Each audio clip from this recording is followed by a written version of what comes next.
Hello friends, బాగున్నారా? ఇవాళ నేను మా ఇంట్లో కాకరకాయ పులుసు చేస్తున్నానండి. మీరు ట్రై చేయండి, చాలా బాగుంటుంది. మీరు చేసి ఉంటారు, కాకపోతే నా వేగా ఎలా చేస్తానో చూడండి. ముందుగా కాకరకాయలను శుభ్రంగా 2-3 సార్లు కడుక్కొని ముక్కలుగా తరుక్కోవాలండి. నేను తొక్క అవన్నీ తీయనండి, అలా ఒరిజినల్గా ఉంటేనే నాకు ఇష్టం.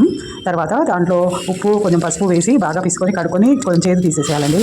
తర్వాత ప్యాన్ పెట్టుకొని నూనె పోసుకోవాలండి, తగినంత పోసుకొని జీలకర్ర, ఆవాలు, ఉల్లిపాయ, పచ్చిమిరపకాయలు, కొత్తిమీర, కరివేపాకు అన్నీ వేసి బాగా వేపుకోవాలండి.